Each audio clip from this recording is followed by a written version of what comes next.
যখন আমি প্রথম রান্না করা শিখি, রান্নাটা তো তবুও একটু আধটু করতে পারতাম, কিন্তু রুটিটাকে আয়ত্তে আনতে কিন্তু আমার বেশ কিছুদিন সময় লেগে গেছিল।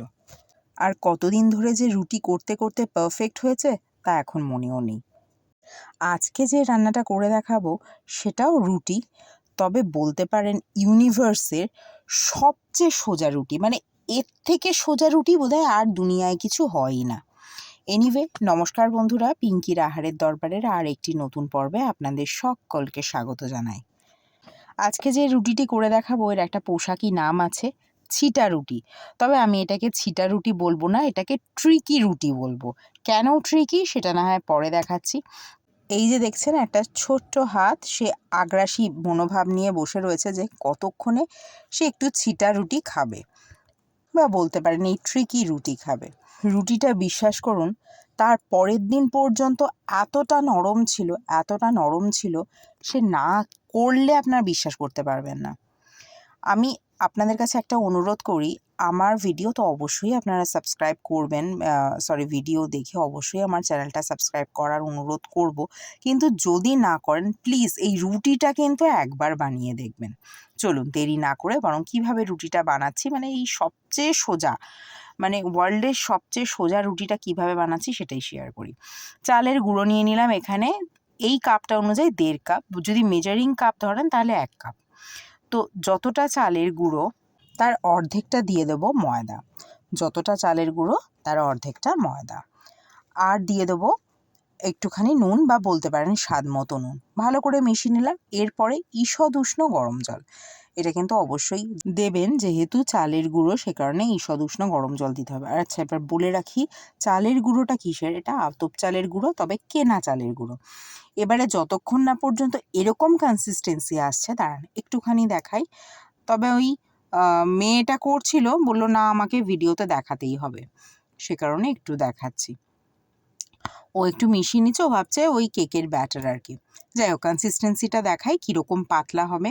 ঠিক এই রকম পাতলা টাইপের করবেন, একেবারে ভীষণ পাতলা জলের মতো না, মানে পাতলা না আর একেবারে ঘনও না।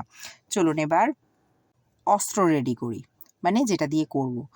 একটা ঢাকনা, বোতলের ঢাকনা, সেই ঢাকনাটার উপরে আমি 4-5টা ফুটো করে নিয়েছি। তবে 4-5টা ফুটোর দরকার নেই, 1-2 ফুটো হলেই যথেষ্ট। 2 ফুটো কিন্তু অবশ্যই করবেন। 2 ফুটো ফুটো করে নেবেন। নিয়ে এরপরে ফ্রাইং প্যানে, আমি একটা ননস্টিক ফ্রাইং প্যান নিয়েছি। এবার হয়তো অনেকেই জিজ্ঞেস করতে পারেন এটা কি অন্য ননস্টিক ছাড়া অন্য কিছুতে হবে? সত্যি অর্থে কি আমার জানা নেই। আচ্ছা, এরকম ননস্টিকের একটা প্যান নিয়েছি, নিয়ে সেটাকে ভালো করে তেল গ্রিস করে নিয়েছি। তারপরে এরকম র্যান্ডাম এটাকে ছড়িয়ে যেতে হবে। ছিটা রুটি যেটা, মানে যেটা প্রকৃত অর্থে ছিটা রুটি, সেটাতে কি হয়, হাত দিয়ে ছিটিয়ে করা হয়, সেটা একটু ঝামেলা। কিন্তু এইভাবে যদি করেন, এই জন্যই এটাকে ট্রিকি বলেছি, তো এইভাবে যদি করেন সবচেয়ে সোজাভাবে উঠে চলে আসে, মানে সবচেয়ে তাড়াতাড়ি হয়। বলছি না, দুনিয়ার সবচেয়ে ইজিয়েস্ট রুটি এটাই। মিনিট 2-3 যদি অপেক্ষা করেন, আর ফ্লেমটাকে আমি একটু কমের দিকেই রেখেছি, মানে মিডিয়াম রেখেছি, তখন দেখবেন আপনা আপনি এরকমভাবে উঠে চলে আসবে। মানে জাস্ট একটু খুন্তি দিয়ে উল্টাবেন, দেখবেন উঠে চলে আসছে। এরকমভাবেই কিন্তু আমি প্রত্যেকটা ছিটা রুটি 2-3 মিনিটের মধ্যেই রেডি করে নেব।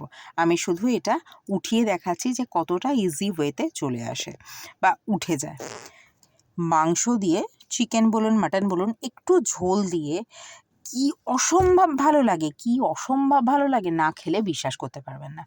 এনিওয়ে, যদি আজকে আমার এই ট্রিকি রুটিটা আপনাদের পছন্দ হয়ে থাকে তাহলে কিন্তু এটা লাইক করতে ভুলবেন না।